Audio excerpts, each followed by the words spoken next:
ठीक, वो particular quantity जो सिर्फ initial and final condition of state या कंडीशन ऑफ गैस उस पर डिपेंडेंट हो, तो उसको हम बोलते हैं स्टेट फंक्शन। जो path followed by the gas उस पर डिपेंड ना करती हो, तब उस पर्टिकुलर क्वांटिटी को हम बोलते हैं स्टेट फंक्शन। जैसे इसमें इंटरनल एनर्जी बोल सकता हूँ या इंट्रॉपी बोल सकता हूँ। ठीक, हमें सिंपली जानना है इंटरनल एनर्जी, जो स्टेट फंक्शन डिफाइन कैसे कैसे हो सकता है। अब यहाँ पे है मेरे पास इंटरनल एनर्जी du। इसको क्या इसको कैलकुलेट मैं कैसे कैसे कर सकता हूँ, तो इसका फर्स्ट फॉर्मूला होता है number of moles into specific heat into change in its temperature, ऐसे निकाल सकते हैं। या इस पर्टिकुलर टर्म को ऐसे निकाल सकते हैं n r by gamma minus one times change in temperature, या इस टर्म को ऐसे निकाल सकते हैं v final minus p initial bye gamma minus one. या एक लास्ट फॉर्मूला अगर डिग्री ऑफ फ्रीडम के बेस पे डायरेक्टली निकाल रहा हूँ, तो इसका फॉर्मूला होता है number of moles times degree of freedom upon 2 times r into change in temperature dt, ऐसे लिख सकते हैं। ठीक, तो इसी तरह से अलग अलग क्वांटिटीज जिसमें आपको क्वेश्चन गिवन हो, उसके अकॉर्डिंग मैं ये 4 फॉर्मूले याद कर सकता हूँ इस इंटरनल एनर्जी को फाइंड आउट करने के लिए। ठीक, अब कुछ अजम्पशन, मतलब कुछ टर्म जिसमें इंटरनल एनर्जी की वैल्यू डायरेक्टली आपको याद रहनी चाहिए। फर्स्ट एक क्वेश्चन पूछता है, मान लीजिए मेरे पास कोई पाथ है, एक मैंने पॉइंट लिया, ये यहाँ से एक पाथ यहाँ से यहाँ तक मूवमेंट करूँ, यहाँ से एक पाथ यहाँ से यहाँ तक मूवमेंट करूँ। ठीक, ये मेरे पास फर्स्ट पाथ किसी पॉइंट ए से बी तक जा रहा हूँ, या सेकंड पाथ यहाँ से यहाँ तक ए से बी तक जा रहा हूँ। आपसे पूछेगा दोनों पाथ के लिए इंटरनल एनर्जी किसमें ज़्यादा होगी किसमें कम होगी, कैसे डिफाइन करेंगे। तो मैंने यहाँ पे कहा इंटरनल एनर्जी किस बात पर डिपेंड करता है, स्टेट फंक्शन है। स्टेट फंक्शन का मतलब वो क्वांटिटी जो initial final state of gas पे डिपेंड करती हो, उसके path followed by the gas पे डिपेंड ना करती हो, तो उसको हम बोलते हैं स्टेट फंक्शन। तो इसका मतलब हुआ यहाँ पे पाथ कोई भी फॉलो करता हो, अगर initial and final state same same है, तो इंटरनल एनर्जी दोनों कंडीशन में क्या होगी, इक्वल होगी। इसलिए internal energy in first situation and internal energy in second situation दोनों आपस में क्या होगी, इक्वल। फिर नेक्स्ट क्वेश्चन पूछ सकता हूँ कि अगर मेरे पास कोई क्लोज्ड पाथ दे रखी हो, जैसे सपोज कर लीजिए मेरे पास ये कोई कर्व दे रखा हो जिसमें कोई क्लोज्ड पाथ लिया, यहाँ से गैस इस तरह से मूवमेंट कर रहा है, तो जहाँ से शुरू हुआ गैस वापस करने के बाद उसी पॉइंट पे, मतलब एक क्लोज पाथ के लिए डिफाइन कर रहा हूँ, तो इसको मैं बोलूँगा internal energy for close path वो हमेशा कितना होता है, 0। क्योंकि जहाँ से पॉइंट से गैस ने स्टार्ट किया उसी पॉइंट पे वापस बैक पहुँच गया, तो मतलब initial point and final point दोनों के लिए क्या है, सेम, इसीलिए उनका डिफरेंस कितना हो जाएगा, 0। इसलिए मैं बोल सकता हूँ इंटरनल एनर्जी का change for any close path कितना होता है, 0 होता है। यहाँ तक समझ आया कि स्टेट फंक्शन इंटरनल एनर्जी कैसे डिपेंडेंट हुए, किस किस बात पे। Yes sir. ओके, तो हमने फर्स्ट पार्ट डिफाइन कर दिया। ठीक, सेकंड टर्म मेरे पास कहलाता है पाथ फंक्शन। ठीक, तो अगली चीज करते हैं हम लोग पाथ फंक्शन। पाथ फंक्शन का मतलब वो करंट क्वांटिटी जो पाथ ऑफ गैस फॉलोड उस पर डिपेंडेंट हो, तो उसको बोलते हैं हम लोग path function, which depends upon path of gas fluid। ठीक, इसमें दो चीज़ें डिफाइन करनी होती है, एक मेरे पास हीट और दूसरा मेरे पास वर्क डन। ठीक, तो मैं दोनों को इंडिविजुअली अलग अलग मैं बताता हूँ कि कैसे कैसे हो सकता है। सबसे पहले मैं हीट। ठीक, डी क्यू सिंपली इसका फॉर्मूला होता है n times of C into D T. C की वैल्यू जैसे मैंने स्पेसिफिक हीट शुरू में बताया था आपको, किसी भी अलग अलग प्रोसेस के लिए डायरेक्टली आपको फॉर्मूला होता है r by gamma minus one by R minus X minus one, जहाँ पे x की वैल्यू एक इक्वेशन था P V to the power x is equal to constant, यहाँ से निकालते हैं। अब कोई भी इक्वेशन दे रखा होगा, जैसे अगर आपका इक्वेशन दिया होता P V to the power half is equal to constant, तो यहाँ पे x की वैल्यू कितनी होती, 1/2, उसको इसमें पुट कर देते तो वहाँ से c की वैल्यू आ जाती, इस c की वैल्यू को यहाँ पुट कर देते तो वहाँ से हीट सप्लाइड और रिजेक्टेड फाइंड आउट हो जाता है। ठीक, तो ये जो हीट सप्लाइड और इजेक्टेड है वो डिपेंड करता है उस पर्टिकुलर प्रोसेस पे कि किस पर्टिकुलर प्रोसेस में हम गैस को कैरी आउट कर रहे हैं, ठीक है। उसके अलावा किसी और बात पे डिपेंडेंट नहीं होता है, ठीक। अब इसके बेस पे साइन कन्वेंशन अगर मैं बोलूँ तो अगर सिस्टम को हीट सप्लाई करूँ तो उसको हम पॉजिटिव बोलते हैं, अगर मैं सिस्टम से हीट इजेक्ट आउट करूँ तो उसको नेगेटिव बोलते हैं। जिस तरह पीछे वाले टर्म में अगर मैं इंटरनल एनर्जी के लिए साइन कन्वेंशन डिफाइन करूँ तो आप बोलिएगा कि अगर उस पर्टिकुलर सिस्टम के लिए टेम्परेचर मैंने बढ़ा दिया तब उस पर्टिकुलर क्वांटिटी को इंटरनल एनर्जी पॉजिटिव बोलते हैं, एंड उस पर्टिकुलर सिस्टम में इंटरनल एनर्जी मैंने डिक्रीज करा दी तब नेगेटिव बोलते हैं, ठीक। तो पॉजिटिव नेगेटिव किस बात पर डिपेंड करता है, टेम्परेचर ऑफ सिस्टम इंक्रीज कर रहा है या डिक्रीज कर रहा है उस पर बेस्ड। सेम उसी तरह यहाँ पे अगर मैं हीट सप्लाइड डिफाइन करूँ साइन कन्वेंशन तो ये दो तरह से, अगर सप्लाइड टू सिस्टम तब इस कंडीशन में हीट पॉजिटिव लेते हैं, इजेक्टेड आउट फ्रॉम सिस्टम तब यहाँ पे हीट नेगेटिव लेते हैं, ठीक। तो इसी तरह से हीट के साइन कन्वेंशन डिफाइन करते हैं, एंड हीट जो टोटली बेस्ट किस पे होता है उस प्रोसेस पे, एंड उसके हिसाब से सी की वैल्यू क्या होती है चेंज करती है। लास्ट टाइम इसमें टर्म डिफाइन होता है वर्क डन, ठीक। तो वर्क डन सबसे इंपॉर्टेंट चीज़, देखिए कैसे फाइंड आउट करेंगे, ठीक। तो अगली चीज़ होती है मेरे पास वर्क डन। वर्क डन अगर मैं सिंपल बोलूँ कि मेरे पास कोई पिस्टन है, ठीक, मैंने उस पर गैस की वजह से वर्क डन किया ताकि उसमें एक्सपेंशन या कंप्रेशन हो जाए, तो work done is equals to force times displacement, force is equals to pressure into area into displacement, and area into displacement is called volume, तो इसको लिख सकता हूँ प्रेशर इनटू वॉल्यूम इंटीग्रेशन, ठीक। तो आप सिंपली बोल सकते हैं इस पर्टिकुलर कर्व के बेस पे कि area under pressure time pressure volume graph gives work done, area under pressure volume graph define work done. अब इसकी दो कंडीशन हो सकती है, ठीक, कौन कौन सी। फर्स्ट कि मैं मान लीजिए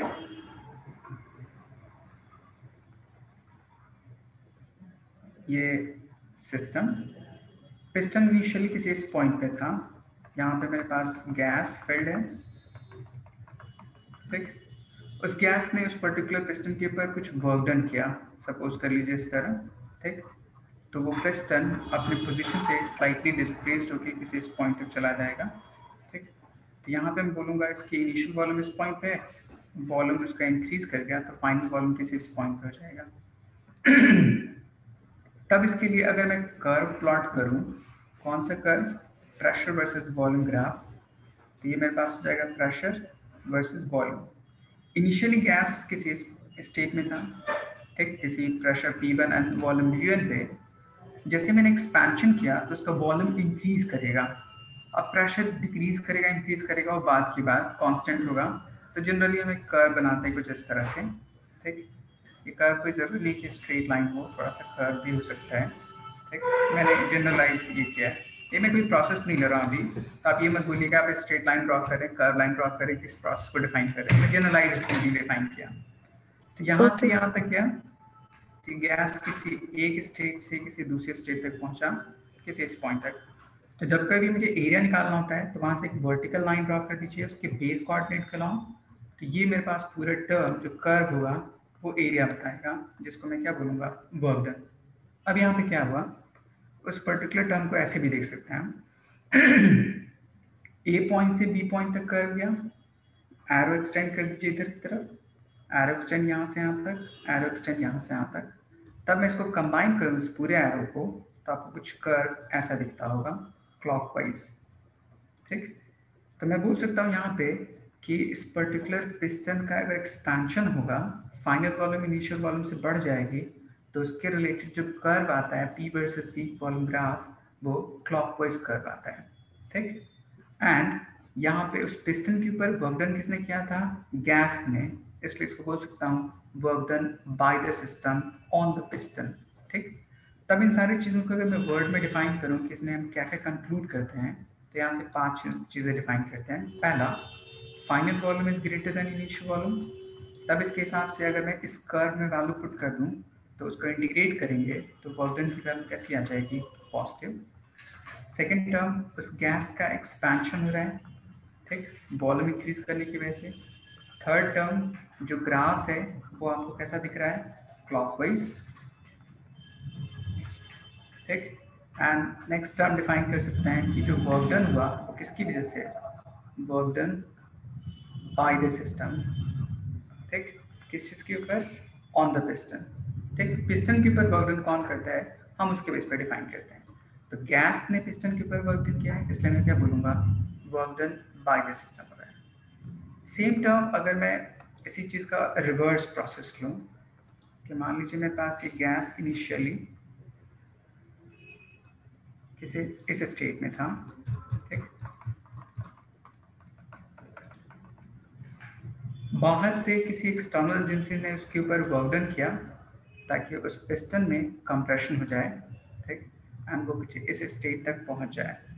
तो इसका मतलब होगा इनिशियल वॉल्यूम यहाँ पे था एंड फाइनल वॉल्यूम कुछ यहाँ पे, मतलब फाइनल वॉल्यूम की वैल्यू इनिशियल वॉल्यूम से क्या हो गई, डिक्रीज कर गई। तब इसके लिए अगर मैं ग्राफ प्लॉट करूँ तो उस लेफ्ट वाले कर्व से कैसा हो जाएगा, ऑपोजिट।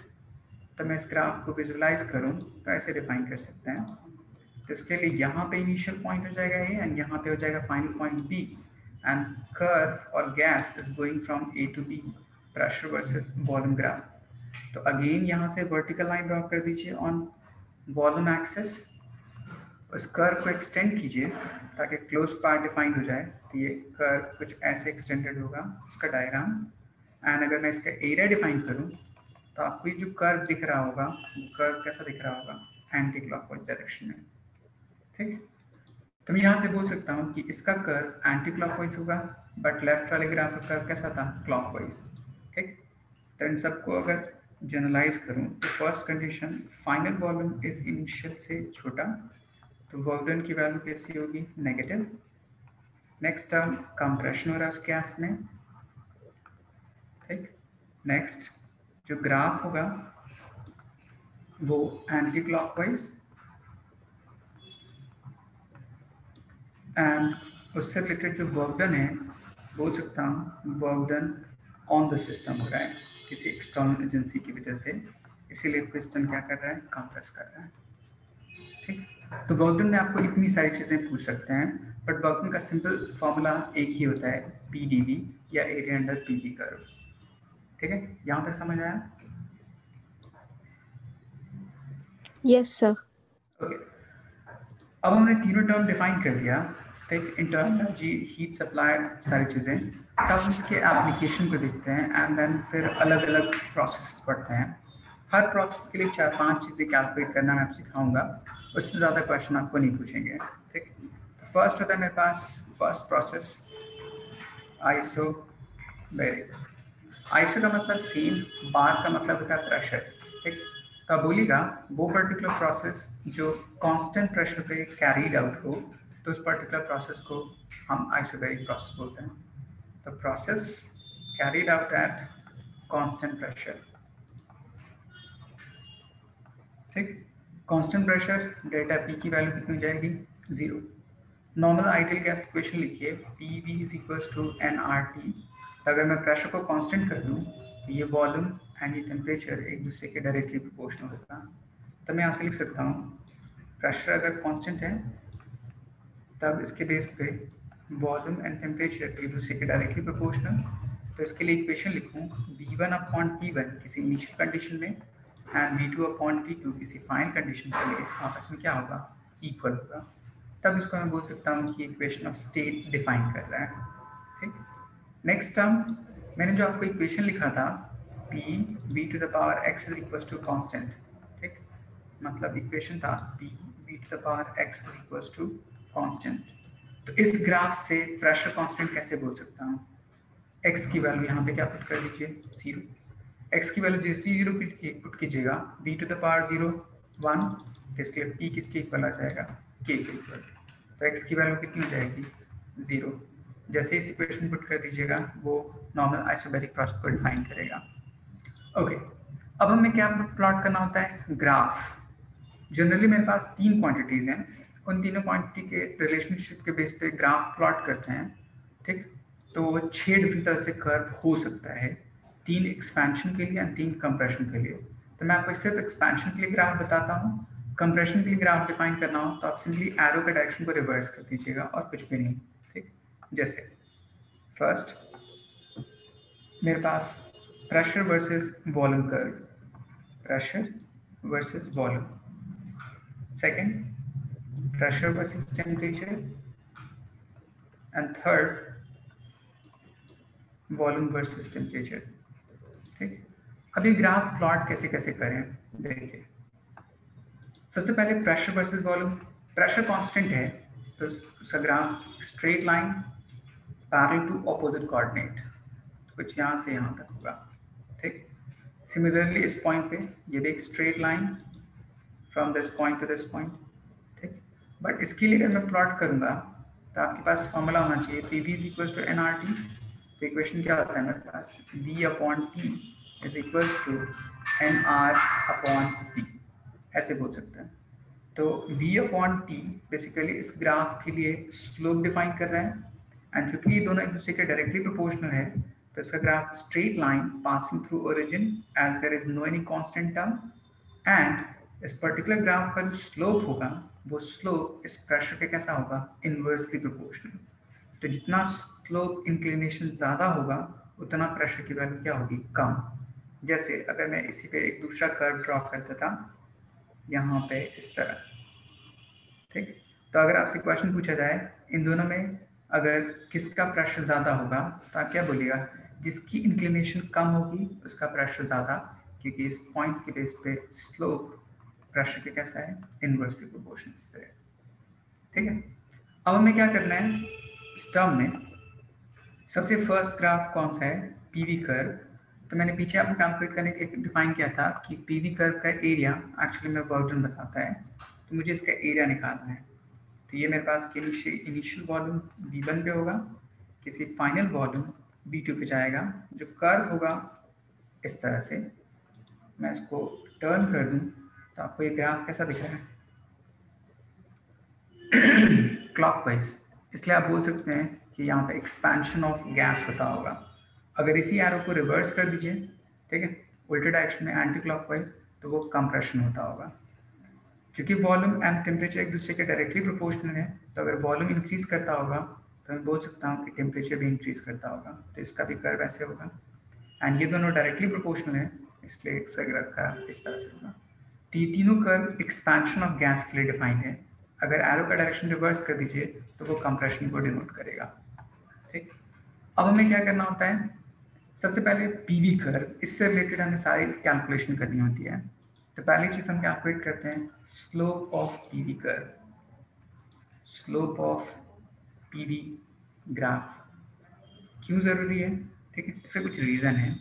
पहला, ये लाइन एक्स एक्सिस के पैरेलल, इसलिए एंगल कितना होगा, 0। तो जब एंगल 0 होगा तो उसका स्लोप अगर मैं कैलकुलेट करूं तो पूरी वैल्यू कितनी हो जाएगी, 0। ये सेम क्वांटिटी हमने पढ़ा था bulk modulus, that is beta. ठीक, तो बीटा कैलकुलेट करूं तो बीटा का formula dp by dv times volume. ठीक, तो dp by dv एक्चुअली में slope of PV curve times volume. Slope of PV curve कितना है मेरे पास, 0। तो इसमें पुट कीजिए तो पूरी वैल्यू कितनी हो जाएगी, 0। तब इसका मतलब क्या हुआ, बीटा एक्चुअली में इलास्टिसिटी बताता है किसी पर्टिकुलर मीडियम के लिए या किसी भी पर्टिकुलर सिस्टम के लिए। तो अगर बीटा ही 0 हो जाए तो इसका मतलब है उस पर्टिकुलर सिस्टम में कोई इलास्टिसिटी नहीं होगी। तो आपसे क्वेश्चन ये भी पूछ सकता है कंसेप्चुअल कि कौन सा गैसियस प्रोसेस कोई इलास्टिसिटी शो नहीं करता, ठीक, या for which of the following process of gas elasticity 0 होती है। तो आप डिफाइन कीजिएगा कि आइसोबैरिक प्रोसेस के लिए। ठीक, नेक्स्ट टर्म होता है मेरे पास इसका वर्क डन कैलकुलेट करना, जो एरिया अंडर पीवी कर्व है। ठीक, तो अगली चीज work done, work done is equals to simply उसका ग्राफ का एरिया। प्रेशर कांस्टेंट है, सिर्फ वॉल्यूम चेंज करेगा, तो volume final minus volume initial, ऐसे लिख सकते हैं। ठीक, इस क्वांटिटी को PV is equals to N R T, तो मैं इसको ऐसे भी लिख सकता हूँ, एन आर टेम्परेचर के टर्म में T final minus T initial.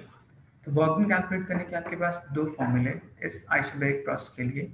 P times V final minus V initial या NR P टाइम्स मतलब T final minus T initial. तो इस तरह से हम वर्किंग कैलकुलेट कर सकते हैं। यहाँ तक कोई मुश्किल?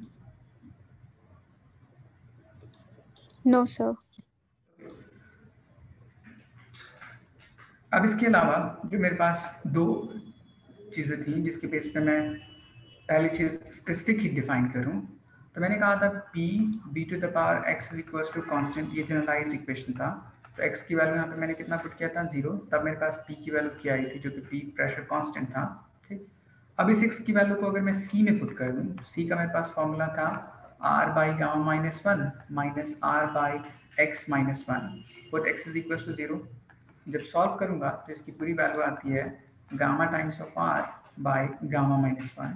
एंड चूंकि प्रोसेस पूरा किस टर्म को डिफाइन करता था, प्रेशर के बेस पे, इसलिए C को हम CP बोलते हैं, specific heat at constant pressure.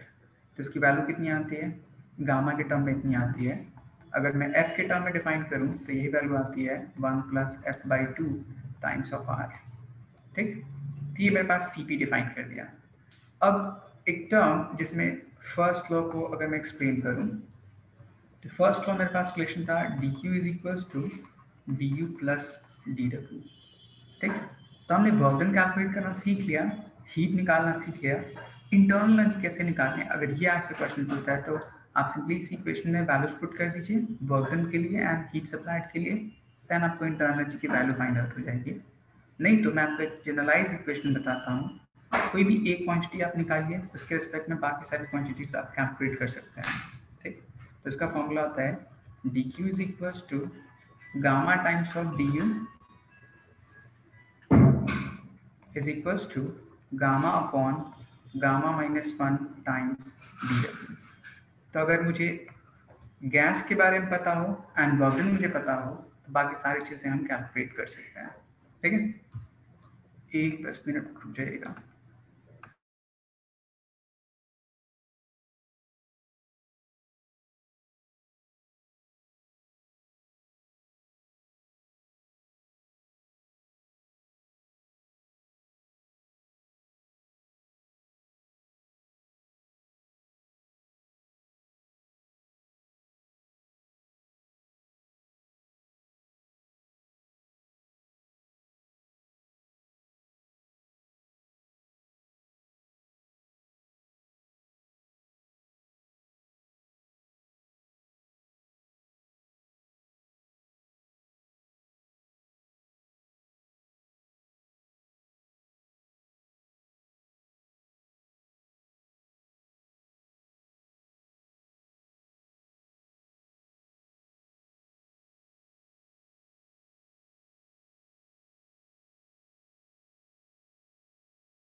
Okay, अब हम डिफाइन करते हैं, ये मेरे पास फर्स्ट आइसोबैरिक प्रोसेस डिफाइन कर दिया।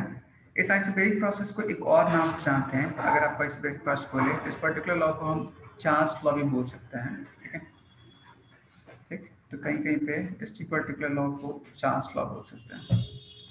ठीक, नेक्स्ट हम डिफाइन करते हैं हम लोग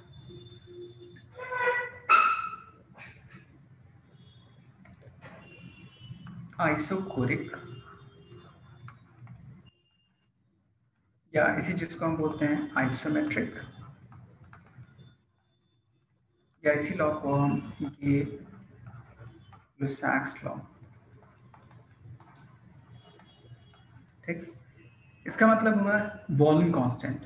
ठीक, वो प्रेशर जिसमें कांस्टेंट वॉल्यूम पे प्रेशर कैरिड आउट हो, delta V is equal to 0 या simply V is equal to constant. ठीक, तो अगर V कांस्टेंट होगा तो according to ideal gas equation PV is equal to nRT, तो V को हटा दीजिए तो प्रेशर एंड टेम्परेचर एक दूसरे के डायरेक्टली प्रोपोर्शनल। सो मैं इसको लिख सकता हूँ P1 upon T1 and P2 upon P2 दोनों आपस में क्या होगा, इक्वल होगा।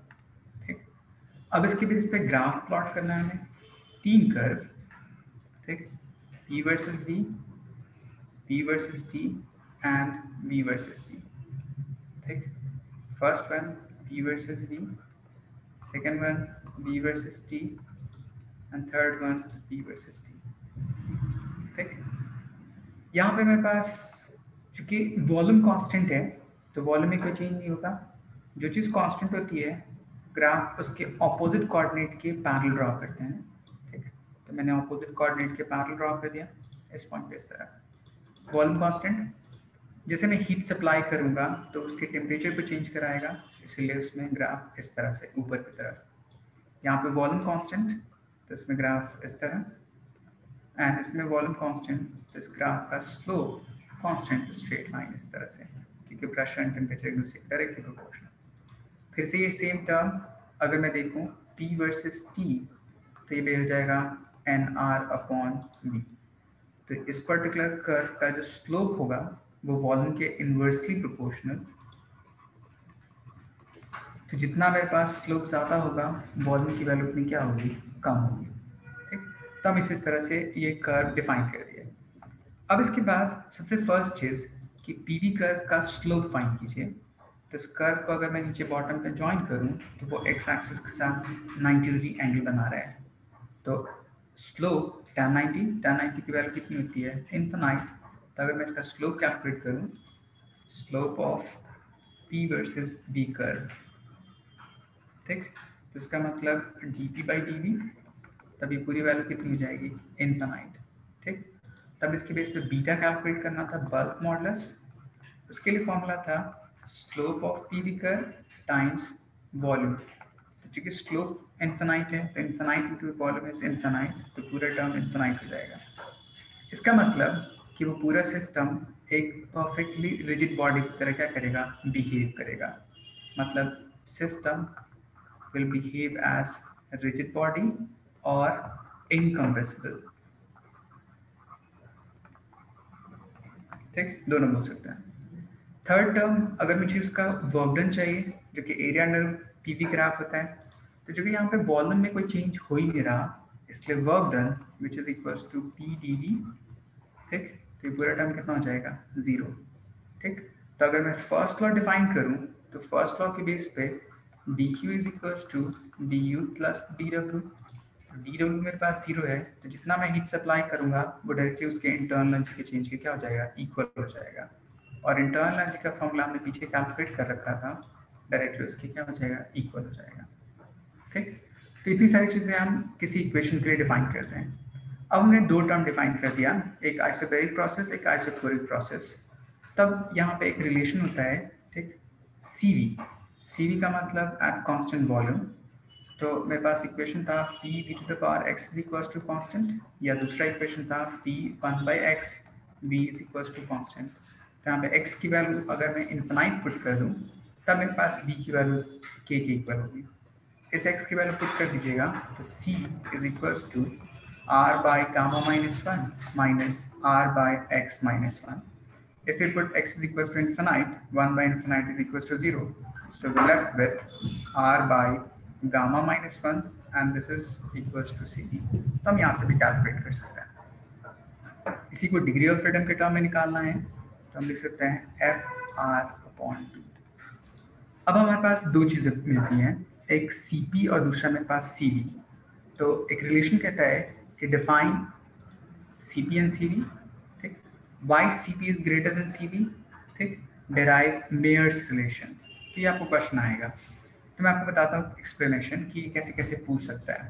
ठीक, मैंने क्वेश्चन पूछा कि cp and cv से बड़ा क्यों होता है एंड दोनों के बीच में क्या रिलेशनशिप होता है, आप उस रिलेशनशिप को डिराइव कीजिए। उसी रिलेशनशिप को हम क्या बोलते हैं, Mayer's relation बोलते हैं। ठीक, मैं आपको डिफाइन करना सिखाता हूँ, एक मिनट।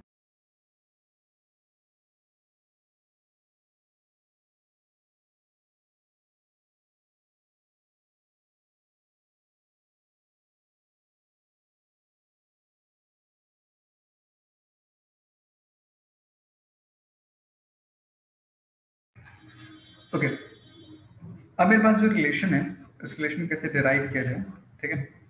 क्वेश्चन था मेरे पास, एक मेरे पास गैस लीजिए किसी इस पर्टिकुलर कंडीशन में, ठीक, एट कांस्टेंट प्रेशर, मतलब यहाँ पे मैंने प्रेशर को कांस्टेंट लिया उस सिचुएशन में, ठीक। एक सेकेंड कंडीशन भी लेना है जहाँ पे मुझे वॉल्यूम को कांस्टेंट रखना है,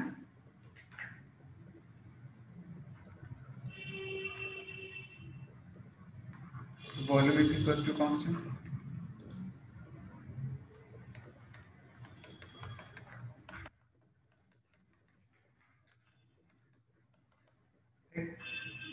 अब मुझे प्रूव करना है कि इसमें एंड इसमें सीपी एंड सीबी जो दो टर्म आएगा कौन बड़ा होगा क्यों, ये डिफाइन करना है। पहली चीज वॉल्यूम कांस्टेंट है, तो वॉल्यूम कांस्टेंट होने का मतलब कि इस पर्टिकुलर पिस्टन को आप लॉक कर दीजिए ताकि वो गैस ना तो एक्सपेंशन करे ना तो कंप्रेशन करे। तो इसमें मैं हीट सप्लाई करूंगा डी क्यू, तो D U plus D W according to first law. तो मुझे वर्क डन कितना है, जीरो, क्योंकि वॉल्यूम में कोई चेंज हो ही नहीं रहा। D V is equal to मेरे पास कितना है, जीरो। तो जितना जितना भी मैं हीट सप्लाई करूंगा वो डायरेक्टली इंटरनल एनर्जी के इक्वल हो जाएगा, और इंटरनल एनर्जी बेसिकली टेम्परेचर में चेंज कॉज कराता है, ठीक है। तो टेम्परेचर चेंज के इक्वल हो जाएगा। तो अगर मैंने यहाँ पे 10 जूल एनर्जी सप्लाई की तो वो डायरेक्टली 10 जूल उसके इंटरनल एनर्जी को कन्वर्ट करने में यूज अप हो जाएगा। लेकिन अगर मैं सेम चीज़ आइसोबैरिक प्रोसेस में डिफाइन करूँ तो amount of heat supplied is equals to D U plus D W. But यहाँ पे मैं अगर 10 जूल एनर्जी दूंगा, ठीक, तो कुछ इंटरनल एनर्जी में चला जाएगा एंड कुछ टर्म वर्क डन में चला जाएगा। तो इंटरनल एनर्जी में सपोज 7 जूल गया तो वर्क डन में 3 जूल एंड सो ऑन, किसी भी रेशियो में जा सकता है। बट टोटल 10 जूल इस इंटरनल एनर्जी में नहीं जाएगा, कुछ ना कुछ अमाउंट ऑफ वर्क डन जरूर जाएगा, ठीक। तो मैं बोलूँगा कि to change the internal energy by same amount as in volume constant अगर है तो मुझे हीट सप्लाई की वैल्यू क्या करनी पड़ेगी, ज़्यादा करनी पड़ेगी, ठीक। तो एट कांस्टेंट वॉल्यूम मुझे जैसे 10 joule amount of energy supply करनी थी जिसके बेस में इंटरनल एनर्जी में चेंज कितना आया था, 10 जूल। बट मुझे अगर एट कांस्टेंट प्रेशर पे उतना ही 10 जूल अगर एनर्जी सप्लाई चेंज करवाना है तो मुझे इसके लिए यहाँ पे सपोज 14 जूल या 16 जूल एनर्जी देनी पड़ेगी, ताकि इसका कुछ amount of part internal energy में चला जाए एंड कुछ amount of part work done में चला जाए। तो इसके लिए 10 जूल हो और इसके लिए 4 जूल हो, तो दोनों के लिए इंटरनल एनर्जी आपस में क्या हो जाए, इक्वल हो जाए। तो मुझे यहाँ पे कम एनर्जी सप्लाई करने की ज़रूरत पड़ी, यहाँ पे मुझे ज़्यादा सप्लाई करने की ज़रूरत पड़ी, ठीक है। तो इसीलिए मैं बोलता हूँ कि एट कांस्टेंट प्रेशर पे हीट सप्लाई की वैल्यू ज़्यादा होनी चाहिए, ठीक।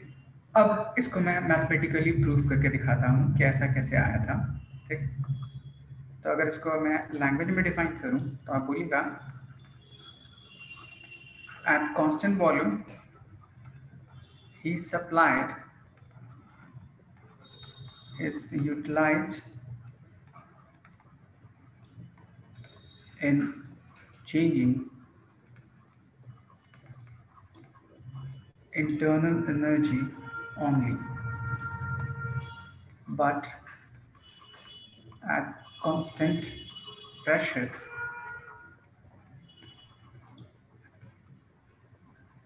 heat supplied is utilized in changing internal energy as well as work done. So to change internal energy by same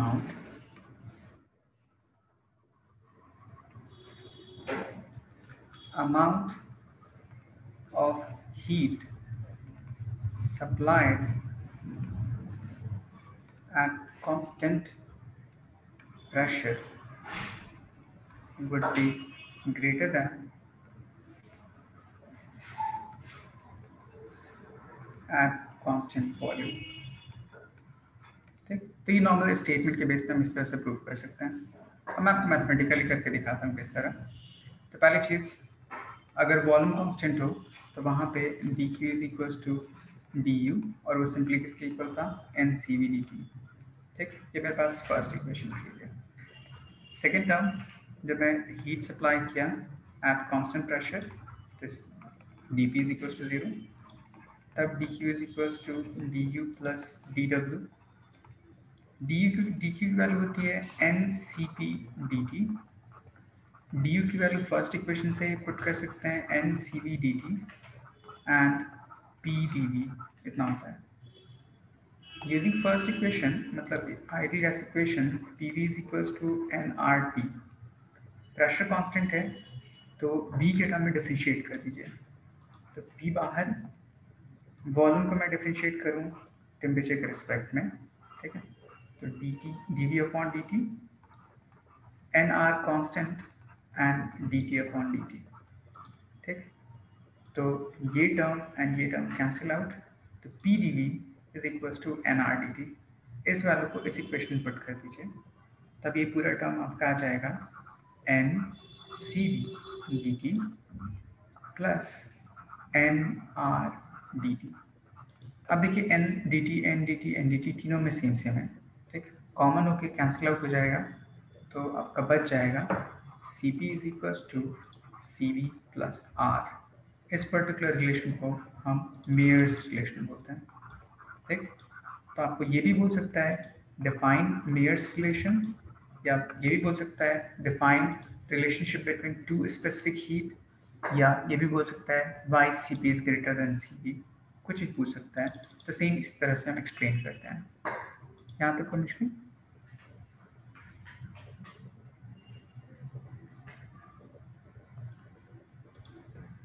okay, next हम डिफाइन करते हैं हम लोग आइसोथर्मल, अगली चीज, ठीक। Isothermal, iso same, therm actually हमें टेम्परेचर को डिफाइन करता है।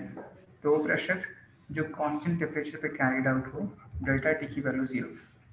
तो अगर मैं इक्वेशन डिफाइन करूं P V is equals to N R T, अगर टी कांस्टेंट है तो पी और वी एक दूसरे कैसा होगा, इनवर्सली प्रोपोर्शनल, ठीक। तो प्रेशर अगर मैं बढ़ाऊंगा तो वॉल्यूम डिक्रीज करेगा, अगर मैं वॉल्यूम बढ़ाऊंगा तो प्रेशर डिक्रीज करेगा। तो मेरे पास इक्वेशन आया P is inversely proportional to V, और P1 V1 is equals to P2 V2, ठीक। ऐसे डिफाइन कर सकते हैं। ये जो प्रोसेस होगा, वो प्रोसेस होने के लिए बहुत स्लोली मुझे पिस्टन को इंक्रीज या डिक्रीज कराने की ज़रूरत पड़ती है। इसीलिए इस पर्टिकुलर टर्म में कभी कभी इसको ऐसे भी लिखते हैं, क्वासी स्टैटिक प्रोसेस, ठीक। वो प्रोसेस जो इतना स्लो हो कि अप्रॉक्स रेस्ट की तरह बिहेव करता हो, तो उस पर टेम्परेचर कांस्टेंट होता है, अदरवाइज टेम्परेचर कांस्टेंट नहीं होगा, ठीक। तो इस टेम्परेचर कांस्टेंट होने के लिए प्रोसेस क्या होना चाहिए, बहुत स्लो होना चाहिए, ठीक। अब इसके बेस पे अगर मैं कर्व डिफाइन करूं पी वी, नेक्स्ट डिफाइन करूं P T, next B T. The first one is P we,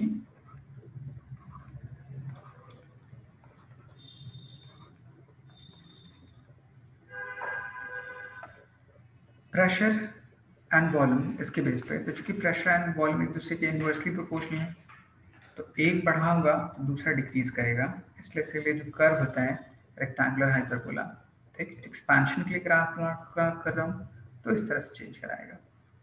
P versus T, temperature constant है, प्रेशर बढ़ाऊँ या घटाऊँ तो कर्व ऐसे होगा। क्योंकि यहाँ पे एक्सपेंशन हो रहा है, वॉल्यूम इंक्रीज कर रहा है, तो प्रेशर डिक्रीज करता होगा, इसलिए कर्व नीचे की तरफ जाएगा। V versus T graph, temperature constant है एंड एक्सपेंशन ऑफ कर्व हो रहा है, इसलिए वॉल्यूम ऊपर की तरफ जाएगा, ठीक। तो इस तरह से हम ग्राफ प्लॉट करते हैं। अब इसमें सबसे पहली चीज़ आती है, पीवी कर्व के लिए मुझे स्लोप फाइंड करना है, ठीक है। स्लोप फाइंड करने के लिए सिंपली क्या कीजिए, यहाँ पे कोई रिलेशन नहीं दे रखा है जिसके बेस पे आप स्लोप डायरेक्टली फाइंड आउट कर सकते हैं। तो हम क्या करते हैं, उसका इक्वेशन लेते हैं एंड उसको डिफरेंशिएट कर देते हैं। तो इसके लिए इक्वेशन कितना होता था, P V is equals to constant, differentiate कर दीजिए विथ रिस्पेक्ट टू वॉल्यूम। तो पहले मैं पी को डिफरेंशिएट करूँ v को मल्टीप्लाइड में प्लस p को मल्टीप्लाई में रखूँ, v को डिफरेंशिएट कर दूँ, इज इक्वल्स टू कॉन्स्टेंट का डिफरेंशिएशन 0। तो यहाँ से अगर मैं dp बाई dv की वैल्यू निकालूँ तो dp by dv is equals to minus of p by v। तो ये मेरे पास स्लोप आया किसके लिए, आइसोथर्मल प्रोसेस के लिए। इस स्लोप को यूज करके मैं बल्क मॉडुलस निकाल सकता हूँ, ठीक। Beta is equals to minus of dp by dv times volume, ठीक। dp बाई dv की वैल्यू ये टर्म पुट कर दीजिए, इसमें कट जाएगा तो बीटा की वैल्यू किसके इक्वल सिंपली आ जाएगी, प्रेशर के इक्वल, ठीक। ये सेम टर्म मैंने आपको डिराइव कराया था Newton's formula for law of longitudinal wave की वेलोसिटी फाइंड आउट करने में। उन्होंने अज्यूम किया था आइसोथर्मली वो साउंड का प्रोपेगेशन किसी मीडियम होता है, सेम चीज़ मैंने वहाँ पर भी डिफाइन किया था। तो फर्स्ट मैंने स्लोप कैलकुलेट कर लिया, इस स्लोप का यूज मैं आगे बताऊंगा क्या होगा, ठीक। अभी वैसे में इतना समझते हैं। नेक्स्ट हम डिफाइन करते हैं इसका वर्क डन कितना हो सकता है, ठीक है। वर्क डन के लिए मुझे एरिया अंडर पीवी कर्व चाहिए, तो एरिया अंडर पीवी कर्व के लिए कोई इक्वेशन डायरेक्टली आपको नहीं दे रखा, तो सिंपली अगली चीज डिफाइन करते हैं वर्क डन पी डीवी। इसका वर्क डन आपको स्कूल में डिराइव करने के लिए आएगा एंड इसके बेस पे एक न्यूमेरिकल क्वेश्चन पूछ सकते हैं। तो देखिए मैं कैसे कैलकुलेट करना सिखाऊंगा इसको। P V is equals to N R T. यहाँ पे दो अलग अलग फंक्शन है, एक पी है और एक वी है, दो अलग अलग। तो हम क्या करते हैं उस टर्म में कन्वर्जन कीजिए ताकि पूरा फंक्शन एक सिंगल क्वांटिटी पे डिपेंडेंट हो जाए। तो मैं इस इक्वेशन को यूज़ करके अगर मैं यहाँ से p की वैल्यू निकाल लूँ N R T upon V and इस वैल्यू को इस इक्वेशन में पुट कर दूँ तो ये पूरी वैल्यू कितनी हो जाएगी, N R T D V upon V integration is equals to work done. तब ये पूरा फंक्शन सिंपली एक वेरिएबल वॉल्यूम पे डिपेंडेंट हो गया। अब ये वॉल्यूम इनिशियल वी आई से वी फाइनल तक जाता होगा। 1/x इसका इंटीग्रेशन आपने पढ़ा होगा नेचुरल लॉग x या log to the base e x ln x इसके इक्वल होता है। तो इसको सिंपली इंटीग्रेट करेंगे तो total work done w is equals to N R T ln v upper limit lower limit. तो एक बार अपर लिमिट पुट कीजिए तो ln v फाइनल माइनस एक बार लोअर लिमिट पुट कीजिए v इनिशियल, ठीक।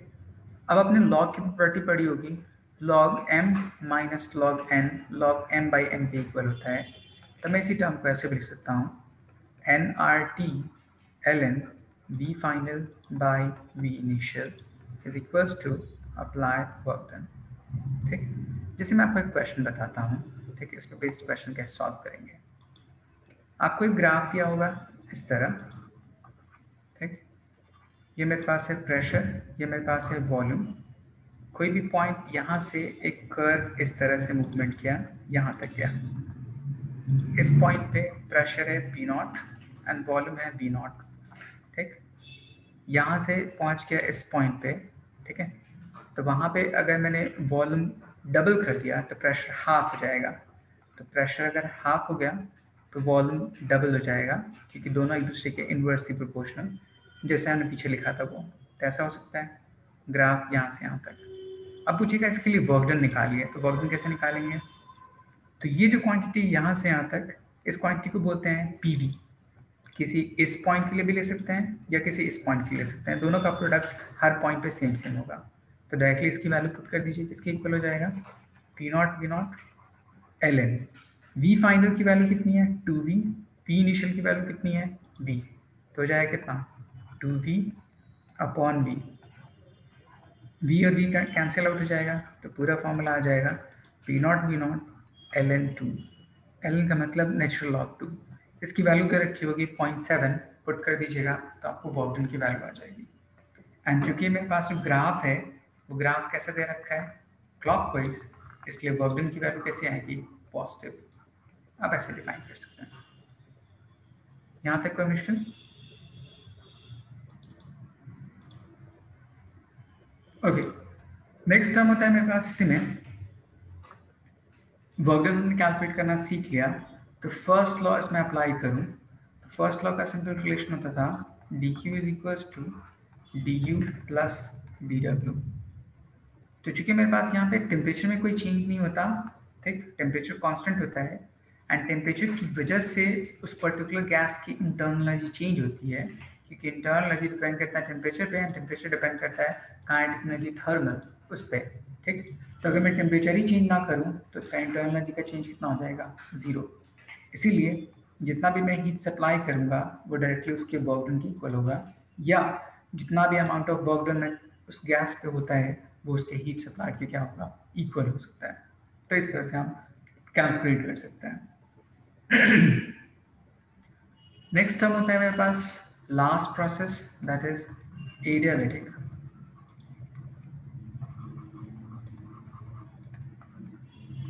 जो आइडियल गैस इक्वेशन होता है PV is equals to nRT, ये सिर्फ 3 टर्म को डिफाइन करता है, प्रेशर, वॉल्यूम एंड टेम्परेचर। ठीक, हम पीछे टेम्परेचर पढ़ रहे थे, तो टेम्परेचर के प्रोसेस को एक और नाम हम बॉयल्स लॉ भी बोलते हैं। ठीक है, उसी टर्म को बॉयल्स लॉ भी बोल सकते हैं। ठीक, बट इसका कोई प्रॉपर नाम नहीं होता एंड इसके लिए कोई स्पेसिफाइड इक्वेशन हम अब तक नहीं पढ़ते होते हैं। ठीक है, तो इसके लिए क्या करना होता है, कोई इक्वेशन डिराइव करना होता है जो इस पर्टिकुलर प्रोसेस को क्या करता हो, डिफाइन करता हो। तो एडियाबैटिक प्रोसेस का मतलब the process which is carried out at constant heat. ना तो मैं हीट सप्लाई करूं उस पर्टिकुलर सिस्टम को, ना तो मैं हीट इजेक्ट आउट करूं, तो क्या क्या कंडीशन हो सकती है मुझे उसको जानना है। तो उस कंडीशन में प्रेशर, वॉल्यूम, टेम्परेचर ये सब आपस में कैसे रिलेटेड होगा, पहले उसके लिए डिफाइन करना है। तो अगर आपके स्कूल में टफ क्वेश्चन पूछेगा तो इसका रिलेशन डिराइव करने के लिए बोलेगा। मैं आपको रिलेशन डिराइव करना सिखाता हूँ, बहुत आसान है। ठीक है, आप सिंपली क्या कीजिए, फर्स्ट लॉ लिखिए। ठीक, D Q is equals to D U plus D W.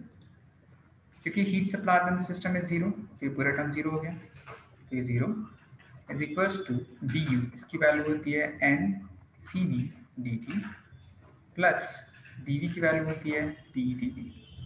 अब यहाँ पे देखिए बहुत सारे वेरिएबल हैं, n number of moles, Cv specific heat at constant volume, dt temperature, Pdv pressure and volume. तो हम क्या करते हैं, इस dt की वैल्यू को पहले कन्वर्ट करते हैं प्रेशर एंड वॉल्यूम के टर्म में।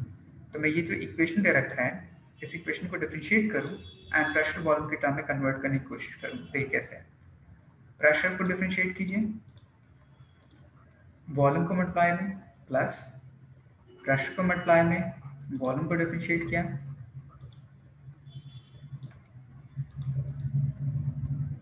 ठीक। अगर मैं सबको टेम्परेचर के टर्म में डिफरेंशिएट कर दूं तो ज़्यादा बेहतर होगा।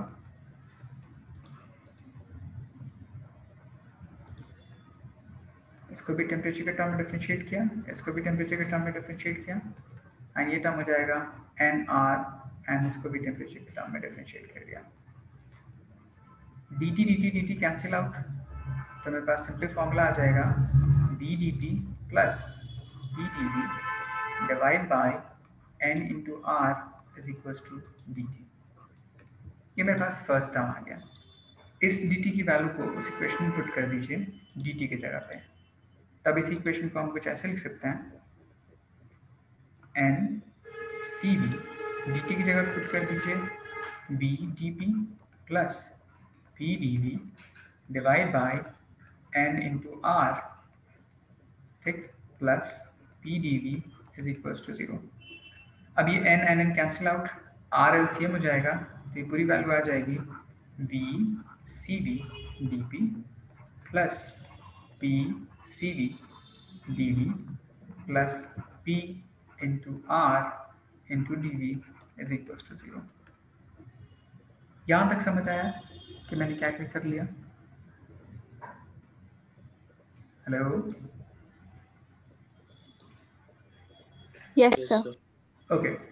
अब मैं क्या करूँ, इस पर्टिकुलर इक्वेशन में इसको सिंप्लीफाई करने के लिए ये जो लास्ट के दो इक्वेशन दिख रहे हैं इसमें देखिए D V and D V common होगा एंड पी कॉमन होगा। तो मैं इसको ऐसे लिख सकता हूँ, पी, यहाँ से p कॉमन कर लीजिए तो आपको बच जाएगा सी वी, एंड यहाँ से कॉमन कर लीजिए D V is equal to 0। And इस इक्वेशन की वैल्यू हमने पीछे पढ़ रखी थी, C P is equal to C V plus R. तो इसकी जगह पे मैं ये टर्म पुट कर दूँ इस इक्वेशन में, तो यही इक्वेशन पूरा आ जाएगा कुछ इस तरह, V C V dp plus p cp dv is equal to 0। अब फिर से मेरे पास ये फंक्शन अलग अलग है, तो मैं क्या करता हूँ, सेम इक्वेशन से सारे टर्म को डिवाइड कर दूँ, कोई फर्क नहीं पड़ता। अगर left hand side and right hand side same term से सबको डिवाइड कर दीजिए, कोई फर्क नहीं पड़ता। तो देखिए मैंने किससे किससे डिवाइड किया, P V and C V, P V and C V, and यहाँ पे P V and C V. 0 divide by number 0, तो पूरा टर्म 0 हो जाएगा। P and P gets cancel out, B and B gets cancel out, तो यहाँ पे relation आ जाएगा सी वी कैंसिल आउट, तो ये बच जाएगा डी पी अपॉन पी, ये बच जाएगा C P by C V is gamma and D V by V is equal to 0। अब सिंप्लीफाइड हो गया, अब इसको इंटीग्रेट कर दीजिए। 1 अपॉन एक्स उसका इंटीग्रेशन होता है L N gamma, 1 upon B उसका इंटीग्रेशन होता है एल एन, एंड किसी भी कांस्टेंट का जब डिफरेंशिएट करते हैं तो वो 0 होता है, इसलिए जब इंटीग्रेट करते हैं तो उस कांस्टेंट के बेस पे सम कांस्टेंट इस तरह से लिख सकते हैं।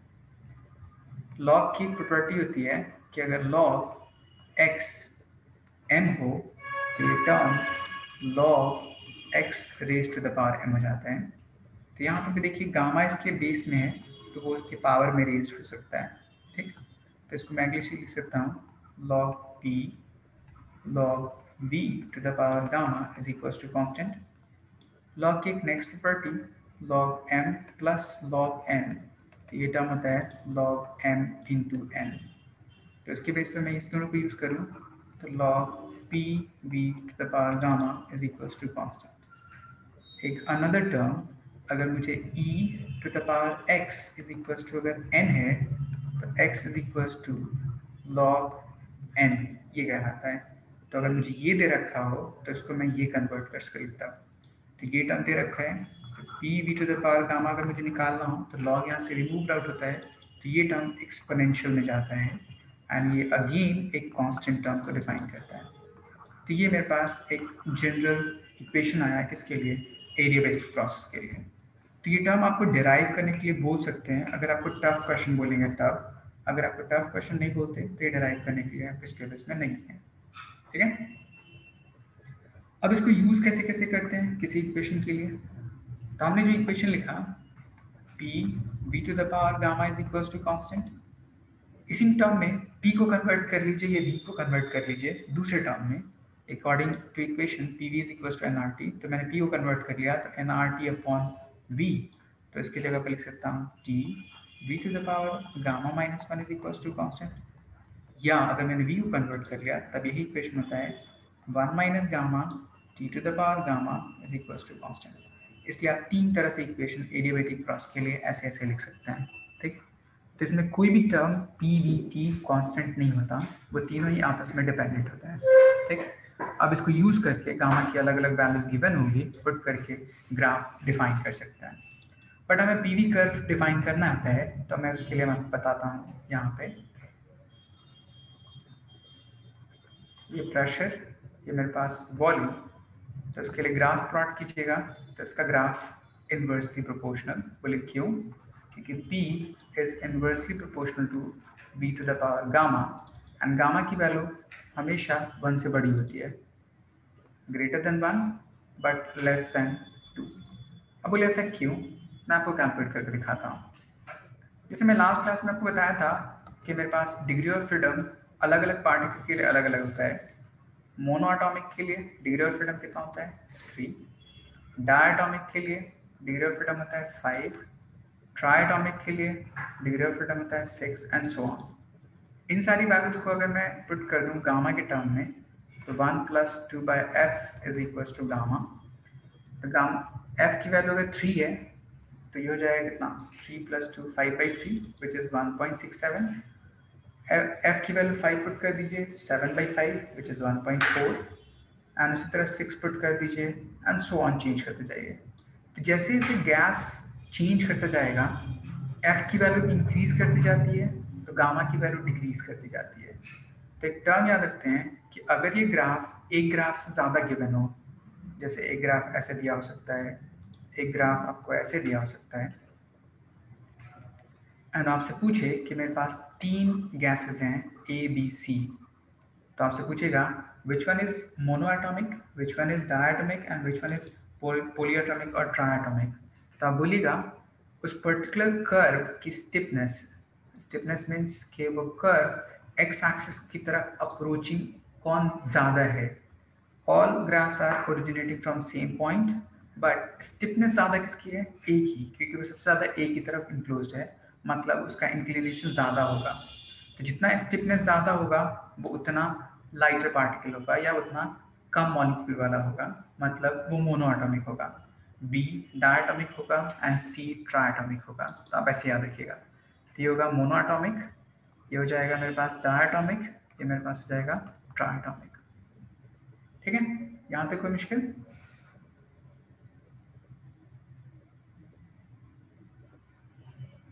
ओके, अब हम डिफाइन करते हैं एक टर्म, जैसे पीछे मैंने प्रूफ किया था आइसोथर्मल के लिए, यहाँ पे मेरे पास एडियाबेटिक के लिए, दोनों के लिए इन्वर्सली प्रोपोर्शनल है। तो एक फिर सवाल पूछता है कि आइसोथर्मल एंड एडियाबेटिक को आप डिस्टिंग्विश कैसे करेंगे। ठीक, तो मैं आपको डिस्टिंग्विश करना सिखाता हूँ कैसे, सिंपली ग्राफ पे रखा हो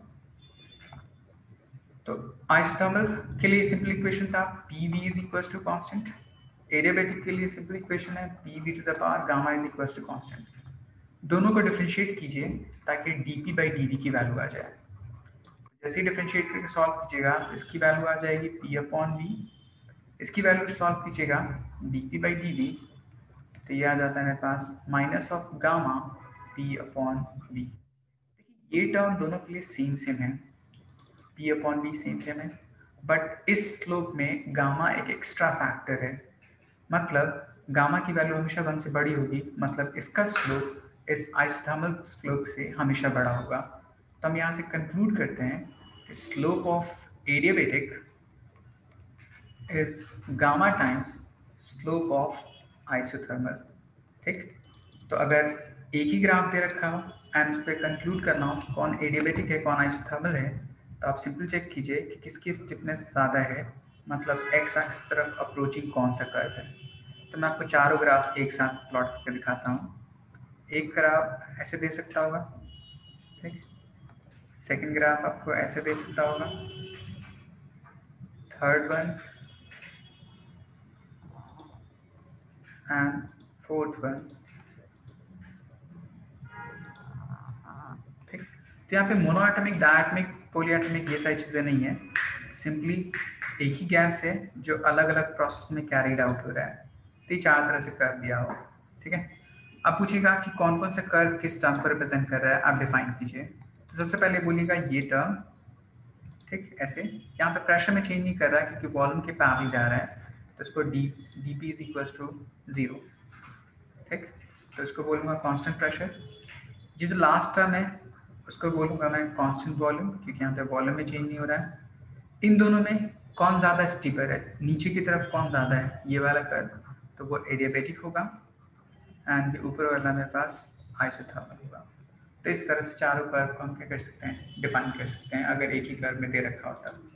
ठीक, दूसरा एक टर्म और याद रखिएगा कि जब कोई भी आपको आइसोथर्मल एंड एडियाबेटिक में कंफ्यूजन हो तो आप सिंपल चेक कीजिए कि जो प्रोसेस है वो फास्ट हो रहा है या स्लो हो रहा है। मैंने आपको लैप्लेस करेक्शन में पढ़ाया था, लैप्लेस ने कहा कि जो हीट एक्सचेंज होने के लिए कुछ टाइम लैग होना चाहिए, एंड साउंड की प्रोपेगेशन बहुत फास्ट होता है, कंप्रेशन रेट्रैक्शन फॉर्मेशन, इसलिए वहाँ पे टाइम लैग नहीं होता। ठीक, बहुत कम टाइम मिलती है, इसलिए उसमें हीट एक्सचेंज नहीं हो सकता। तो अब्रप्टली अगर प्रोसेस हो रहा है तो एडियाबेटिक होगा, स्लो प्रोसेस हो रहा है तब आइसोथर्मल होगा। तो इस तरह से हम डिफाइन कर सकते हैं इन चारों अलग अलग कर्व को। यहाँ तक कोई मुश्किल? Hello, Yes, sir. समझ तो आ रहा है ना सब कुछ? Yes, sir. आ रहा है। ओके, अब लास्ट टर्म हम इसमें डिफाइन करते हैं कि इस पर्टिकुलर के लिए फर्स्ट लॉ कैसे डिफाइन करते हैं। ठीक, वर्क डन कैसे कैलकुलेट करते हैं, हमने स्लोप डिफाइन किया, ये सारी चीज़ें। ठीक है, तो अगर मुझे वर्क डन कैलकुलेट करना हो तो again first law dq is equal to du plus dw। तो मुझे यही टर्म 0 दे रखा है, तो वर्क डन एक्चुअली में नेगेटिव ऑफ इंटरनल एनर्जी के इक्वल होगा, और इंटरनल एनर्जी का फॉर्मूला हमें पता होता है NCV/dt, इसके इक्वल होगा। ठीक है, तो इसी तरह से हम लोग वर्क डन कैलकुलेट कर सकते हैं उस पर्टिकुलर प्रोसेस के लिए। तो हमने चारों प्रोसेस डिफाइन कर दिया, चारों प्रोसेस में work done, heat, internal energy calculate करना सीख लिया। ठीक, एंड चारों प्रोसेस के लिए स्पेसिफिक हीट एंड जो भी टर्म डिफाइंड है सब पढ़ लिया। ठीक है, तो आपके सिलेबस में थर्मोडायनामिक्स में सिर्फ इतना ही है, एंड इसके बेस पे चीज़ें डिफाइन करते हैं। मैं आपको कुछ क्वेश्चन बताता हूँ जो ग्राफ से रिलेटेड होगा एंड वर्क डन कैलकुलेट करने के लिए पूछ सकता है। देखिए किस तरह, जैसे कुछ क्वेश्चन पूछते हैं इस तरह कि ये मेरे पास दे रखा है प्रेशर, ये दे रखा है वॉल्यूम, ठीक, एंड कोई कर्व दे रखा हो इस तरह से क्लोज पाथ।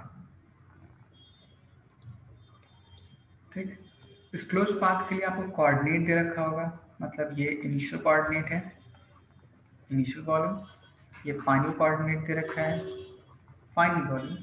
उसी तरह प्रेशर का कोऑर्डिनेट दे रखा होगा, initial pressure P0 and final pressure 2P0। And अगर मैं ग्राफ क्लॉकवाइज दे दूं तो आपसे पूछेगा find amount of heat supplied to the system. तो मैं सबसे पहले क्या करने की कोशिश करूं, वर्क डन कैलकुलेट करने की कोशिश करूं। वर्क डन सिंपली किसके इक्वल होता है, एरिया अंडर पीवी कर्व। तो मैं इस ग्राफ का एरिया कैसे निकालूं, तो ग्राफ सर्किल है, आपने सर्किल का एरिया क्लास 10th में सीखा होगा πr², बट फिजिक्स में या कहीं भी कर्व का एरिया निकालना हो, कोई भी कर्व अगर बॉडी हो उसका एरिया निकालना हो, πr² नहीं होता, क्योंकि वो दोनों कोऑर्डिनेट को लेते हैं। तो इसीलिए r1 along x axis and r2 along y axis, या r1 along y axis, r2 along x axis, इन दोनों कोऑर्डिनेट को लेते हैं, तब ये मेरे पास किसी भी सर्कुलर रीजन का एरिया होता है। ठीक, तो यहाँ पे भी मेरे पास r1 लीजिए, तो यहाँ से यहाँ तक मतलब V2 माइनस V1 अपॉन 2 कर दीजिए, R1 लीजिए यहाँ से यहाँ तक P2 माइनस P1 अपॉन 2 कर दीजिए, ये R1 हो जाएगा, ये R2 हो जाएगा। तो इसका अगर मैं टोटल वर्क डन डिफाइन करूँ तो हो जाएगा पाई R1 that is 2P0 minus P0 upon 2, 2P0 upon P0 upon 2। तो ये टोटल टर्म आ गया मेरे पास कितना, पाई P0 V0 अपॉन 4। ग्राफ कैसा दिख रहा है आपको क्लॉकवाइज, मैंने आपको कहा था क्लॉकवाइज कर्व के लिए वर्क डन कैसा होता है, पॉजिटिव। क्योंकि मेरे पास ये जो पाथ है वो क्लोज लूप है, एंड मैंने आपको कहा था क्लोज लूप के लिए इंटरनल एनर्जी का चेंज 0 होता है। तो फर्स्ट लॉ में अप्लाई कर दीजिए, तो dq is equals to dq plus dw, ये टर्म 0 है, तो जितना मैं हीट सप्लाई करूँगा वो एक्चुअली में उसके वर्क डन के इक्वल है। तो वर्क डन की वैल्यू पता है तो वही हीट की वैल्यू क्या हो जाएगा, इक्वल हो जाएगा। तो इसी तरह से आपको कोई भी कर्व दे रखा हो तो उसके बेस पे आप एरिया निकालिए, सबसे पहला काम पीवी कर्व का एरिया, एंड देन उसके अकॉर्डिंग जो भी अननोन टर्म पूछे उसकी वैल्यू फाइंड आउट कर सकते हैं। यहां तक कोई मुश्किल? ओके, तो यहां तक हमारे पास फर्स्ट ये थर्मोडायनामिक का कंसेप्ट इतना तक था, ये खत्म हो गया। ठीक है, अब इसी चीज का कुछ पार्ट जो स्टैंडर्ड पार्ट है काइनेटिक थ्योरी ऑफ गैस, उसमें पूछा जाएगा। इस साल काइनेटिक थ्योरी ऑफ गैस का वेटेज आपका है सिर्फ 2 मार्क्स का। ठीक, तो उसमें कोई भी छोटा सा क्वेश्चन पूछेगा, ठीक, उसमें मेनली 2-3 टॉपिक पढ़ना है। ठीक है, तो हम डिफाइन करते हैं kinetic theory of gas. Kinetic theory of gas में सबसे पहली चीज हम पढ़ते हैं प्रेशर एक्सर्टेड बाय गैस। ठीक, प्रेशर एक्सर्टेड बाय गैस के लिए सबसे पहली चीज पूछी जाती है प्रॉपर्टी ऑफ आइडियल गैस। ठीक, आइडियल गैस की क्या क्या प्रॉपर्टी हो सकती है पहले वो डिफाइन कीजिए।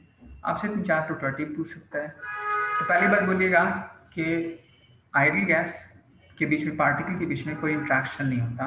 First property, there is no interaction between particle. ठीक, दूसरी प्रॉपर्टी, वेलोसिटी गैस की हर डिफरेंट डायरेक्शन में सेम होती है।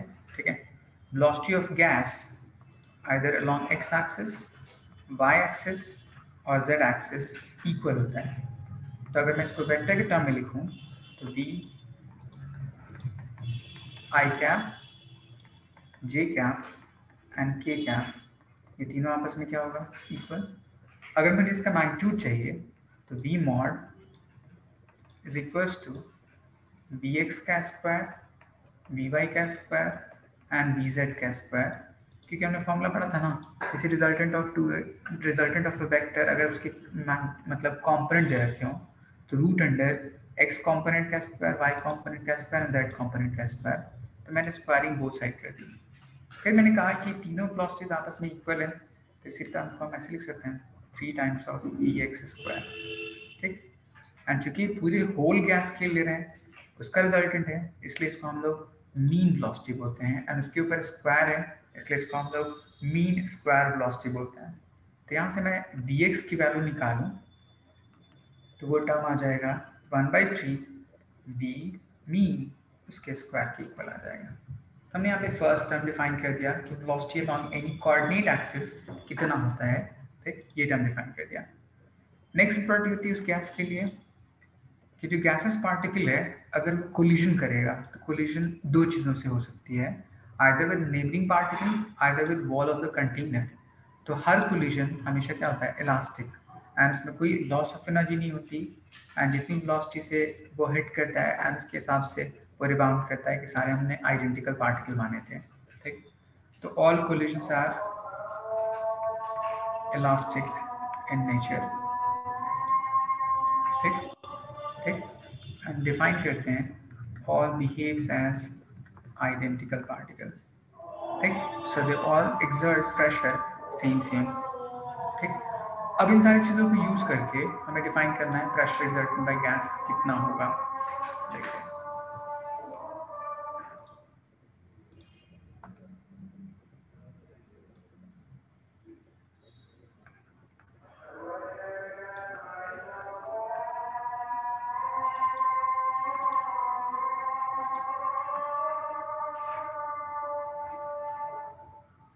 प्रेशर एक्सर्टेड बाय गैस, इसके लिए मैं सिंप्लीफाई करने के लिए मैं आसान सा एक ऑब्जेक्ट अज्यूम करता हूँ।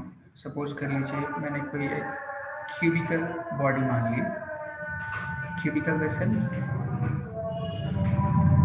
जिसकी ऑल डायमेंशंस इक्वल होंगे, उसके लेंथ ब्रेथ हाइट मैंने ऐसा अज्यूम कर लिया, ठीक। ये एक्स एक्सिस,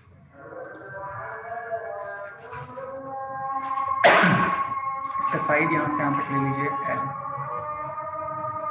हम डिफाइन करते हैं कि सपोज कर लीजिए मेरे पास कोई पार्टिकल है जो किसी इस पॉइंट पे है, तो एक्स एक्सिस के लॉन्ग मूवमेंट कर रहा है विद सम वेलोसिटी vx, इस वॉल से हिट किया एंड टकरा के रिबाउंड बैक आता है एंड इस डायरेक्शन में मूवमेंट करता है विद सम वेलोसिटी vx, ठीक।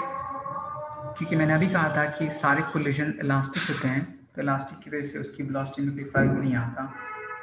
अब इस पर्टिकुलर प्रोसेस के बेस पे मैं देखूं कि मेरे पास पार्टिकल पहले इस डायरेक्शन में जा रहा है तो मोमेंटम डिफाइन करूं तो मास times of velocity, negative direction में जा रहा है तो इसलिए नेगेटिव मोमेंटम होगा। आफ्टर कोलिजन उसका डायरेक्शन रिवर्स हो गया तो उसका मोमेंटम पॉजिटिव एक्स एक्सिस के लॉन्ग पॉजिटिव हो गया। तो मैं इन दोनों को यूज करके change in linear momentum calculate करूँ तो होता है मेरे पास P final minus P initial. Final momentum is along positive x-axis, that is mvx. Initial momentum is initially negative axis के along है, माइनस माइनस प्लस, तब ये पूरा टर्म हो जाएगा 2 टाइम्स ऑफ mvx। इस तरह से मैं change in linear momentum define कर सकता हूँ। नेक्स्ट मुझे फोर्स कैलकुलेट करना है ताकि फोर्स के बेस पे मैं प्रेशर कैलकुलेट करूँ। तो फोर्स एंड मोमेंटम के बीच में हमने एक रिलेशन पढ़ा था, Newton second law, rate of change of linear momentum is equals to applied external force। तो मैंने मोमेंटम का चेंज कैलकुलेट कर लिया है, अगर मैं टाइम का चेंज कैलकुलेट करूँ तो उसके बेस पे मैं फोर्स एक्सर्टेड कैलकुलेट कर सकता हूँ। तो उसके लिए देखिए मैं क्या करूँगा, मैंने पार्टिकल अज्यूम किया कि एक वॉल से चलना शुरू किया, दूसरे वॉल पे गया, टकराया एंड देन रिबाउंड कर गया फिर उसी वॉल तक। तो उसने टोटल डिस्टेंस कितना ट्रैवल किया, 12। इसकी speed for the whole motion कितना था, vx। तो ये मेरे पास पूरी क्वांटिटी क्या कहलाएगी, time taken to change its linear momentum. अब आपको मोमेंटम का चेंज पता है, टाइम का चेंज पता है, दोनों को डिवाइड कर दीजिए ताकि फोर्स एक्सर्टेड उसकी वैल्यू फाइंड आउट हो जाए। तो force exerted is equals to change in linear momentum by time taken. इनकी वैल्यूज पुट कर दीजिए, तभी हो जाएगा 2 times of M V X divide by 2 times of L upon V, तो वी स्क्वायर, तभी पूरी क्वांटिटी हो जाएगी M V X square upon L. तो ये मेरे पास आ गया फोर्स एक्सर्टेड कितना होता है। अभी फोर्स एक्सर्ट किस पर्टिकुलर टर्म पे अप्लाई करता होगा, तो हम ये कहते हैं on the wall of that particular cubical vessel, इस वाले वॉल के ऊपर, ठीक। एंड वो वॉल कैसा है, एक स्क्वायर प्लेट की तरह बिहेव कर रहा है, जिसका साइड यहाँ से यहाँ तक एल एंड इसका साइड यहाँ से यहाँ तक एल। तो मैं इसका एरिया कैलकुलेट करूँ एल स्क्वायर, उसे डिवाइड कर दूँ तो उसको मैं क्या बोल सकता हूँ, प्रेशर एक्सर्टेड बाय गैस, ठीक। So pressure exerted is equals to force upon area of wall। Force की वैल्यू कितनी थी, M B X square upon L, area की value L square, L into L square is L cube, M times of velocity का square upon L cube. तो ये मेरे पास total pressure exerted किसी एक सिंगल पार्टिकल के लिए हुआ। अब मैं अज्यूम किया कि मेरे पास n नंबर ऑफ पार्टिकल अगर हैं for n particle and all particles identical हैं, तब मेरे पास नेट प्रेशर कितना हो जाएगा, n times of m velocity vx square upon volume, total mass by total volume is called density rho. इस vx की वैल्यू मेरे पास कितनी थी, 1/3 v बार उसका स्क्वायर। तो ये मेरे पास पहला रिलेशन आ गया, pressure exerted by ideal gas कितना होता है। तो P is equals to 1/3 rho v square, rho is density of gas and v is mean square velocity, ठीक। तो इस तरह से हमने velocity कैलकुलेट कर लिया एंड प्रेशर एंड उसके डेंसिटी के बेस पे तीनों के बीच में रिलेशन डिफाइन कर दिया। अब इससे हम एक टर्म और डिफाइन करते हैं, उसको बोलते हैं हम लोग काइनेटिक एनर्जी कैसे कैलकुलेट किया जाए, या thermal interpretation of kinetic energy कैसे डिफाइन किया जाए। काइनेटिक एनर्जी का सिंपल फॉर्मूला होता है हाफ बी स्क्वायर। तो उसकी वैल्यू कैसे फाइंड करें, तो pressure is equals to 1/3 rho is called mass upon volume into velocity उसका स्क्वायर। इस वॉल्यूम एंड 3 इसको इस साइड ले जाइए, तो पूरी वैल्यू आ जाएगी 3 times of P V is equals to M V bar उसका स्क्वायर। मुझे हाफ एम वी स्क्वायर चाहिए, तो मैं क्या करूँ, हाफ इधर भी मल्टीप्लाई कर दूँ एंड हाफ इधर भी मल्टीप्लाई कर दो, तो ये जो पूरी क्वांटिटी बचेगी वो काइनेटिक एनर्जी हो जाएगी। तो kinetic energy is equals to 3/2 P V. एक मेरे पास फॉर्मूला आ गया, 3/2 प्रेशर इनटू वॉल्यूम। बट इस टर्म को मुझे कन्वर्ट करना है दूसरे टर्म में, ठीक, in terms of Boltzmann constant. मैं कैसे कन्वर्ट करूँ, तो हम इस चीज़ को ऐसे लिख सकते हैं, kinetic energy is equals to 3/2 pressure into volume. Ideal gas equation PV is equals to nRT, तो 3/2 nRT। n number of moles, उसके आपने 3 फॉर्मूले पढ़े होंगे, इन terms of mass, in terms of volume and in terms of number of particle. तो मैं इस number of moles को लिख सकता हूँ number of particle upon Avogadro number into R into T. यहाँ पे n है, उसको डिवाइड कर दीजिए, तो मैं इसको लिख सकता हूँ kinetic energy upon number of particle is equals to 3/2 r upon Na। इस क्वांटिटी को हम बोलते हैं बोल्ट्जमैन कांस्टेंट टाइम्स टेम्परेचर। तब ये जो क्वांटिटी हुई kinetic energy of the molecule by number of particle, तब इसको बोलते हैं हम लोग average kinetic energy of the molecule, and इसकी वैल्यू आती है 3/2। इस क्वांटिटी को बोलते हैं हम लोग बोल्ट्जमैन कांस्टेंट टाइम्स टी। ये एक फॉर्मूला आता है एवरेज थर्मल काइनेटिक एनर्जी के लिए।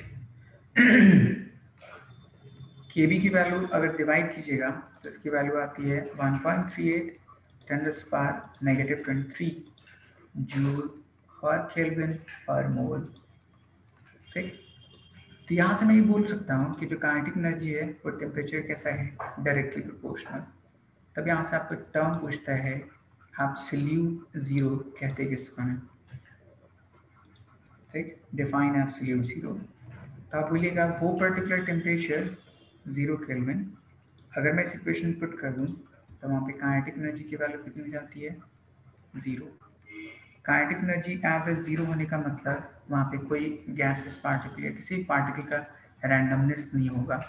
अगर रैंडमनेस नहीं हो सकता तो वहाँ पे एग्जिस्टेंस नहीं हो सकती। तो ये एब्सोल्यूट टर्म डिफाइन करते हैं। यहाँ तक कोई मुश्किल? हेलो, कोई डाउट हो Yes, तो sir. हाँ, कोई डाउट हो तो No, पूछिए। sir. पक्का पक्का? Yes, sir. पक्का.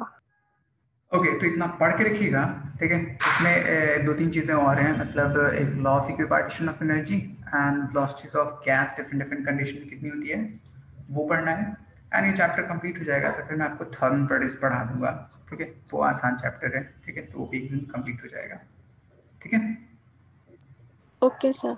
एंड पढ़िएगा खुद से एंड मुझसे डाउट्स पूछने की कोशिश कीजिए ज़्यादा से ज़्यादा, ठीक है। Okay then. Okay, sir. Thank you. Thank you.